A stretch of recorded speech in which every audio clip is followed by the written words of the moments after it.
Hello friends, स्वागत है आप सभी को मेरे चैनल पे।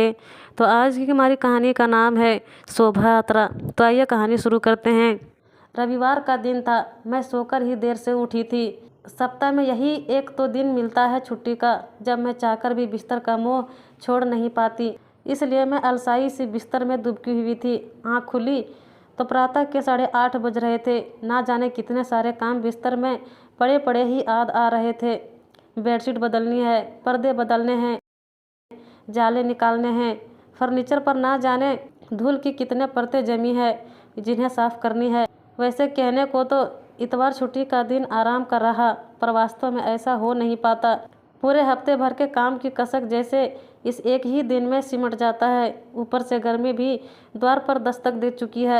इलेक्ट्रीशियन को भी आज ही बुलाना है, वो भी 1:30 बजे आने वाला है। कूलर जो लगवाना है, ठंड में जो स्वेटर निकाले थे वो भी तो मशीन में धोने हैं। मैंने ही बाई को उसे धोने से मना कर दिया था।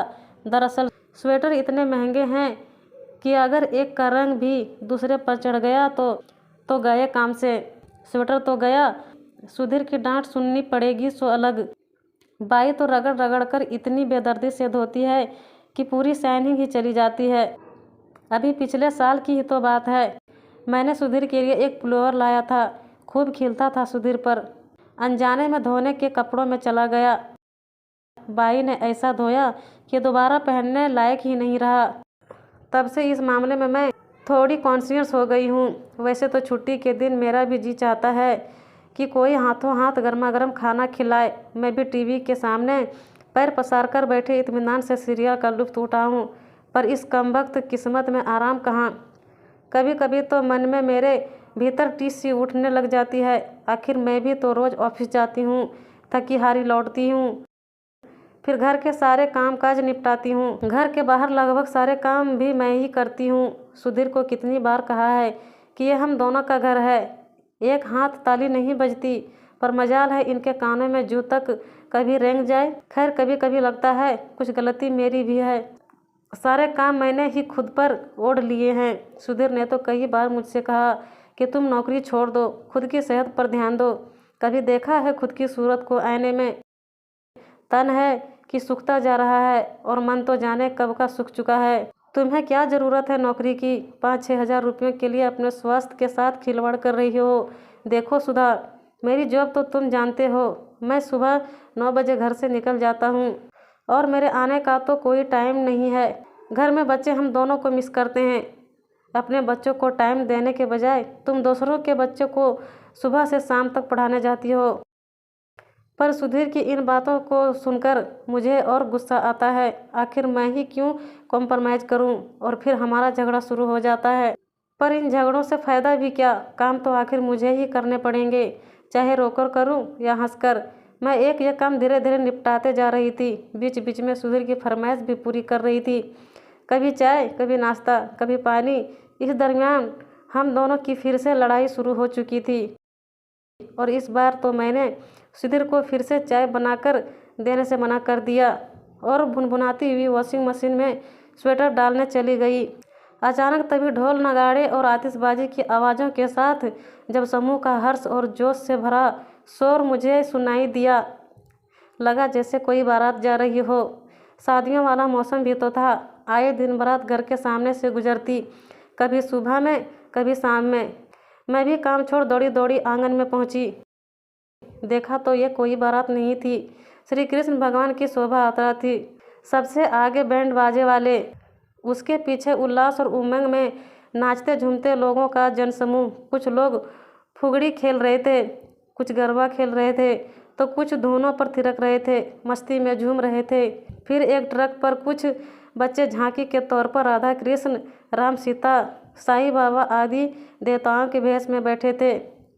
सब कितने प्यारे लग रहे थे। उस ट्रक के पीछे 3-4 रिक्शे थे जिन पर माइक लोड किए थे और हर रिक्शे के पीछे कुछ महिलाओं का समूह था जो अपनी ही धुन में रमी भगवान के भजनों का गान करती जा रही थी। सब कुछ उन्मादी था, किसी को कोई होश नहीं था। सभी भक्ति के रस में बहे जा रहे थे। बच्चा, बूढ़ा और जवान सभी एक ही रंग में रंगे थे। कुछ भी स्पष्ट सुनाई नहीं दे रहा था।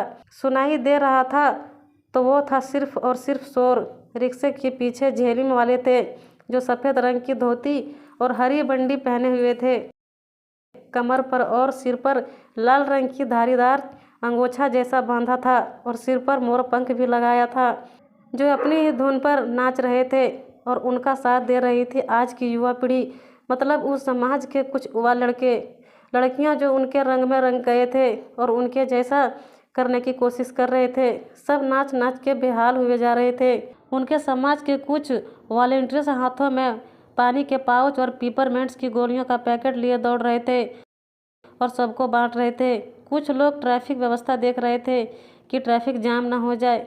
सबसे आखिरी में एक ट्रक और था जिस पर कृष्ण भगवान की चकाचौंध करती सुंदर मूर्ति थी।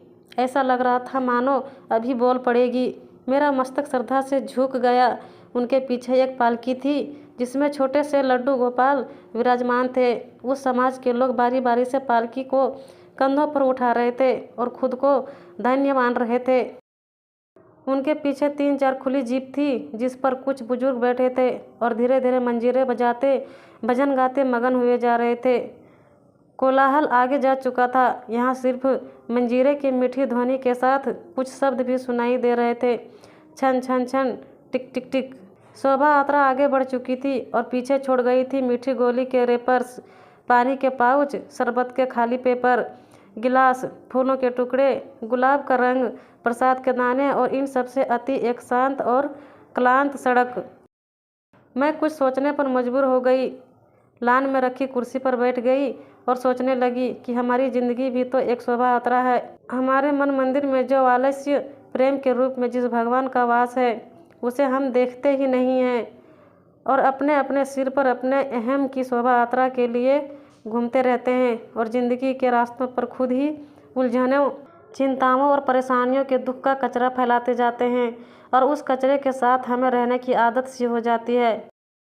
और जब हमारा अहम संतुष्ट नहीं होता तो हम चिड़चिड़ा उठते हैं। सुधीर सही तो कहते हैं, मुझे नौकरी छोड़कर घर संभालना चाहिए, इसलिए नहीं कि मैं एक औरत हूँ और मेरा काम घर संभालना है, बल्कि इसलिए भी कि पूरा परिवार और खुद को खुश रखने की जिम्मेदारी भी एक औरत की होती है और इस बड़ी जिम्मेदारी का निर्वाह केवल एक स्त्री ही कर सकती है, क्योंकि उसके पास ईश्वर का दिया करुणा, ममता, प्रेम, वात्सल्य जैसे स्त्रीयोचित गुणों का अनमोल खजाना होता है। जीवन में पति पत्नी की 2 जिम्मेदारियां होती है, परिवार को खुश रखना और उनकी सुख सुविधाओं का ध्यान रखना। सुख सुविधाओं का ध्यान रखने के लिए पैसे की ज़रूरत होती है जो सुधीर पूरी कर रहे हैं, तो उनकी एक जिम्मेदारी मैं भी पूरी करूंगी, घर पर रहकर खुद की और परिवार की देखभाल करके। पता नहीं मैं अब तक यह क्यों सोचती थी कि जो स्त्री नौकरी पेशा नहीं होती उनकी पढ़ाई व्यर्थ है, पर आज लग रहा है मैं गलत थी। अब मैं समझ गई हूँ कि घर को संभालना और खुश रखना सबसे बड़ा जॉब है। हम जॉब करते हुए घर को संभाल लेते हैं, पर काम का बोझ अधिक होने पर हम छोटी छोटी खुशियाँ मिस कर देते हैं। नहीं, अब ऐसा नहीं होगा। आज भगवान श्री कृष्ण के कारण जिनके सामने मैं नतमस्तक हुई थी, मेरे अंदर सब कुछ शांत हो चुका था। मेरे अहम की शोभा यात्रा आगे निकल चुकी थी और परेशानियों, विवादों, अवसादों का कचरा मेरे जीवन पथ पर काफ़ी पीछे छूट चुका था। आज मैं बेहद खुश थी। एक शोभा यात्रा ने मेरा जीवन बदल दिया था।